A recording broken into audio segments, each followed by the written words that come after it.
Bismillahirrahmanirrahim. Assalamualaikum warahmatullahi wabarakatuh. Perkenalkan, nama aku Rafid Wafi Al-Ghifari. Di pertemuan kedua ini kita akan membahas materi mengenai penaksiran parameter. Nah, apa sih penaksiran parameter itu? Penaksiran itu atau pendugaan adalah suatu proses yang menggunakan sampel statistik untuk kita menduga atau menaksir hubungan dari suatu parameter populasi yang tidak diketahui. Nah, jadi kalau misalnya di materi sebelumnya kita mencari probabilitas atas parameternya. Kalau sekarang tuh kita mencoba untuk mencari tahu atau menduga kira-kira parameternya itu tuh berapa. Nah, parameter populasi sendiri itu simbolnya theta, atau juga bisa dia itu maksudnya itu untuk menaksir rata-rata, simpangan baku, proporsi dan sebagainya. Tapi untuk materi ini kita fokus di menaksir rata-rata dan proporsi. Nah, sifat-sifat penaksiran yang baik. Penaksiran yang baik itu yang pertama itu adalah dia tidak bias. Maksudnya apa? Jadi penaksiran yang tidak bias itu dia artinya dapat menjelaskan dengan pasti. Kemudian adalah efisien. Maksudnya efisien apa? Jadi penaksiran itu dia memiliki varians yang tidak terlalu beragam atau terkonsentrasi data-datanya. Dan kemudian adalah dia memiliki sifat yaitu konsisten. Oke, yang berikutnya adalah jenis penaksiran. Yang pertama itu adalah penaksiran titik. Contohnya itu maksudnya adalah misal kita ingin mengetahui rata-rata nilai dari suatu kelas. Di situ kita memperoleh rata-ratanya adalah 95. Nah, itu artinya kita sudah menaksir bahwa rata-rata nilai kelas tersebut adalah 95. Cukup satu angka saja. Nah, kelemahannya apa sih kalau penaksiran titik itu? Kelemahannya adalah dia tidak terlalu akurat. Jadi bisa benar, bisa juga salah. Nah, kemudian yang kedua adalah penaksiran interval. Penaksiran interval ini jadi menggunakan confidence level atau tingkat kepercayaan sehingga penaksiran yang kita gunakan akan menjadi lebih akurat karena memiliki interval dari kira-kira berapa yang akan hasil yang kita dapatkan. Ini yang akan nanti kita pelajari di materi ini. Nah, sebelum masuk ke materi, kita harus tahu dulu apa sih bedanya confidence level dan significance level. Yang pertama itu adalah confidence level atau tingkat kepercayaan. Confidence level itu adalah kedudukan dari titik-titik yang menunjukkan nilai taksirannya sehingga masih diyakini kebenarannya, atau artinya adalah luas dari daerah kurva yang diyakini kebenarannya. Confidence level itu ditulisnya atau notasinya adalah 1 min alpha dan nilainya itu biasanya adalah nilai yang besar-besar, bisa 99%, 95% atau 90%. Nah, kebalikan dari confidence level adalah significance level atau tingkat signifikan. Kalau tadi adalah tingkat kepercayaan, maka significance level ini adalah probabilitas bahwa parameter itu dia tidak masuk dalam interval keyakinan kita tersebut. Notasinya ditulis dengan alpha dan nilainya itu bisa 1%, 5%, atau 10%. Oke, yang pertama, penaksiran rata-rata. Penaksiran rata-rata di sini dibagi menjadi beberapa bagian. Yang pertama itu tuh jika diketahui simpangan bakunya dan populasinya terbatas. Maksudnya populasinya terbatas itu seperti materi sebelumnya jika N kecil per N besarnya lebih besar dari 5%. Untuk sampel yang besar atau N-nya lebih besar dari 30, maka rumusnya X bar min Z alpha per 2 dikali standar deviasi per akar N dikali dengan faktor koreksi. Kenapa menggunakan faktor koreksi? Karena tadi populasinya terbatas. N kecil per N besarnya lebih besar dari 5%. Kurang dari mu. Mu ini adalah parameter yang ingin kita cari taksirannya. Dan kurang dari X bar ditambah Z alpha per 2 dikali standar deviasi dibagi akar N dikali faktor koreksi. Jadi sebetulnya perbedaan di sini adalah rumusnya sama, hanya saja yang sebelah kiri itu notasinya menggunakan tanda negatif dan yang sebelah kanan itu menggunakan tanda positif, sehingga nanti terbentuk interval. Untuk mencari Z alpha per 2, kita menggunakan rumus Z alpha per 2 sama dengan 1 min alpha per 2, lalu kita melihat nilai tabelnya itu dari menggunakan tabel Z dari dalam keluar. Jika tadi untuk sampel yang besar, maka sekarang untuk sampel yang kecil, maka rumusnya sama, hanya saja dia menggunakan tabel T, yaitu T alpha per 2, dan menggunakan DF, di mana rumus DF-nya itu adalah DF sama dengan N-1. Nah, yang kedua adalah jika simpangan bakunya diketahui dan populasinya tidak terbatas, atau N kecil per N besarnya dia kurang dari 5%. Nah, rumusnya sedikit berbeda, tapi sebetulnya tetap sama. Cuma bedanya kalau di sini dia tidak menggunakan faktor koreksi, karena tadi populasinya tidak terbatas. Jadi tidak perlu menggunakan faktor koreksi. Nah, jika varians dari populasinya tidak diketahui, maka penaksirnya dari parameter ini standar deviasinya dapat kita ganti menggunakan S atau standar deviasi dari sampel. Jadi sebetulnya tetap sama standar deviasi, tapi kita menggunakan standar deviasi sampel. Jadi lambangnya berbeda, kita menggunakan S. Contoh, sebuah sampel acak terdiri dari 20 mahasiswa yang telah diambil dari Fakultas Ekonomi dan Bisnis. Lalu nilai-nilai IQ-nya dicatat dan didapat X bar-nya sama dengan 112 dan standar deviasi sampelnya sama dengan 10. Jika dikehendaki interval taksiran IQ rata-rata dengan koefisien kepercayaan 95%, maka taksirlah IQ rata-rata mahasiswa tersebut. Dari soal tersebut dapat kita lihat bahwa N-nya itu adalah 20. Karena N-nya 20, kurang dari 30, kita menggunakan nanti tabel T karena sampelnya kecil. Maka kita tentukan dulu DF-nya. DF-nya itu adalah N dikurang 1 atau 20 dikurang 1 sama dengan 19. Dengan alfanya itu 5%. Kita cukup melihat ke tabel T, maka didapat T alfa per 2-nya itu sama dengan 2,093. Langsung karena datanya sudah diketahui semua, kita masukkan ke rumus. X bar dikurang T alfa per 2 dikali S dibagi akar N, kurang dari mu, kurang dari X bar ditambah T alfa per 2 dikali S bagi akar N. X barnya tadi adalah rata-rata dari IQ-nya, 112. Dikurangi dengan T alfa per 2. T alfa per 2 tadi sudah kita dapatkan 2,093 dikali dengan S. S-nya tadi standar deviasi sampelnya adalah 10 dibagi dengan akar N, di mana N-nya adalah 20. Kurang dari mu. Mu itu adalah interval rata-rata yang sedang kita taksir. Berapa sih interval IQ rata-rata dari mahasiswa tersebut, dan kurang dari rumus yang sama, hanya bedanya adalah dia menggunakan tanda positif. Dan jangan lupa dalam perhitungannya di sini perhitungan yang menggunakan perkalian itu didahulukan. Jadi kalian kalikan dulu T alfa per 2 dikali S dibagi akar N, baru nanti hasilnya itu X bar dikurangi dengan hasil perkalian tadi. Kemudian didapat 107,3199 kurang dari mu kurang dari 116,68. Kemudian jangan lupa dibuat kesimpulannya dengan tingkat keyakinan 95%. IQ rata-rata mahasiswa Fakultas Ekonomi dan Bisnis berkisar antara 107,3 sampai 116,6. Berikutnya adalah penaksiran proporsi. Bedanya sebetulnya tidak terlalu berbeda, hanya kalau di sini dia menggunakan proporsi atau X per N. Pembagiannya tetap sama, ada yang populasinya terbatas dan jika populasinya tidak terbatas. Untuk yang populasinya terbatas, N kecil dibagi N besarnya lebih besar dari sama dengan 5%, maka dia nanti akan kita tambah dengan faktor koreksi. Dan untuk sampel besar, N-nya lebih besar daripada 30, dia menggunakan Z alfa per 2. X per N, atau itu adalah rumus dari proporsi, X per N, rata-rata dibagi sampelnya, dikurangi dengan Z alfa per 2, dikali akar X per N, tadi proporsi yang sudah didapatkan, dikali dengan 1 min X per N, dibagi dengan N sampelnya, dikali dengan faktor koreksi. Kurang dari mu, kurang dari rumus yang tadi sama, hanya bedanya di lambangnya itu menggunakan tanda positif. Oke, untuk populasi yang tidak terbatas atau N kecil per N besarnya kurang dari sama dengan 5%, dan untuk sampel yang besar, maka perbedaannya dia tidak menggunakan faktor koreksi. Rumusnya tetap sama dan tetap menggunakan Z alfa per 2 karena N-nya lebih besar dari 30.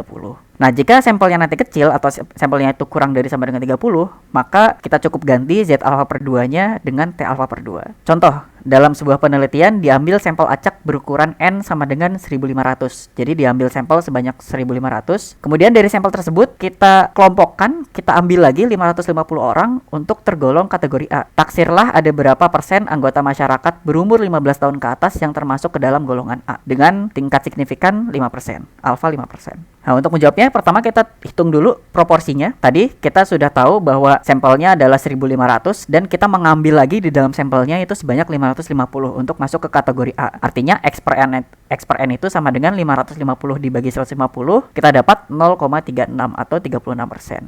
Untuk menentukan 1 min X per N-nya, tinggal kita kurangi saja, 1 dikurangin 0,36, kita peroleh 1 min X per N-nya itu sama dengan 0,64. Karena sampel yang diambil sangat besar, 1500, maka kita gunakan tabel Z alfa per 2 dengan hasil yaitu 1,96.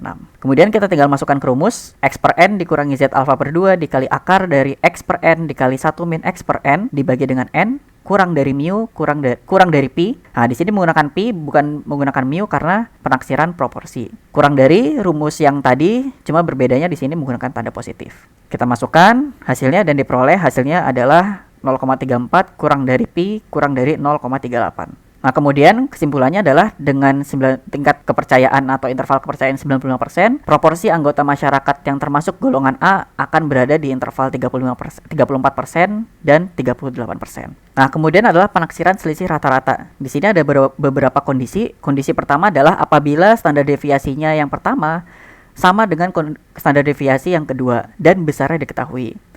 Maka, jika standar deviasinya sama dan besarnya diketahui, maka interval penaksirannya untuk selisih rata-ratanya akan rumusnya adalah seperti ini. X bar 1 dikurangi X bar 2 dikurangi Z alfa per 2 dikali standar deviasinya, karena tadi nilainya sama, standar deviasi, dikali dengan akar 1 per N1 ditambah 1 per N2. Kurang dari mu 1 dikurang mu 2 Ini adalah merupakan lambang dari selisih rata-rata karena kita mencari selisih taksiran dari selisih rata-ratanya. Kurang dari rumus yang tadi sama, cuma bedanya ini menggunakan tanda positif. Nah, untuk rumus ini tidak harus menggunakan Z alpha per 2. Menggunakan Z alpha per 2 itu hanya jika N-nya itu lebih besar dari 30. Jika N-nya kurang dari sama dengan 30 atau sampelnya kecil, maka dapat menggunakan T. Menggunakan T alpha per 2, menggunakan tabel T. Situasi kedua adalah jika kedua populasi itu mempunyai standar deviasi yang sama, standar deviasi yang pertama sama dengan standar deviasi yang kedua, tapi besarnya tidak diketahui. Nah, jika besarnya tidak diketahui, maka kita perlu mencari varians gabungannya atau S kuadrat, di mana S kuadrat itu sama dengan N1 dikurangi 1 dikali S1 kuadrat ditambah dengan N2 dikurangi 1 dikali S2 kuadrat dibagi dengan N1 ditambah N2 dikurangi 2. Setelah kita memperoleh S kuadratnya, kemudian kita masukkan ke rumus interval taksiran untuk mu1 dikurang mu2-nya. Dengan rumus X bar 1 dikurang X bar 2 dikurangi dengan T alpha per 2 dikali dengan S. Nah, ini perlu diperhatikan, di sini adalah S bukan S kuadrat. Maka ketika nanti hasil S kuadratnya sudah diperoleh, kita perlu untuk mengakarkannya dulu untuk mendapatkan nilai S-nya. Kemudian kita kali dengan akar 1 per N1 ditambah 1 per N2. Kurang dari mu1 min mu2, itu adalah lambang dari selisih rata-rata. Kurang dari rumus yang tadi sama, tapi menggunakan notasi pertambahan positif. Situasi yang terakhir atau berikutnya. Situasi berikutnya apabila standar deviasinya tidak sama dengan standar deviasi yang kedua. Nah, ini sama sebetulnya. Kita akan misalkan standar deviasinya itu dengan standar deviasi sampel. Artinya TO1 dan TO2 itu kita ganti dengan lambangnya S. S1 dengan S2. Sebenarnya sama aja, cuma beda lambangnya aja. Rumusnya juga sama, tinggal X bar 1 dikurangi X bar 2 kurang dari Z alpha per 2 dikali dengan akar S1 kuadrat dibagi N1 ditambah S2 kuadrat dibagi N2. Kurang dari mu1 min mu2 atau lambang dari selisih rata-rata kurang dari rumus yang tadi sama, cuma menggunakan notasi pertambahan. Kita masuk ke contoh soal. Seorang penjual kipas angin melakukan penelitian terhadap daya pakai dua buah kipas angin dari merek yang berbeda. Kipas angin merek A memiliki rata-rata umur selama 5.600 jam dengan simpangan baku 400 jam, sedangkan kipas angin merek B memiliki rata-rata umur 4.900 jam dengan simpangan baku 250 jam.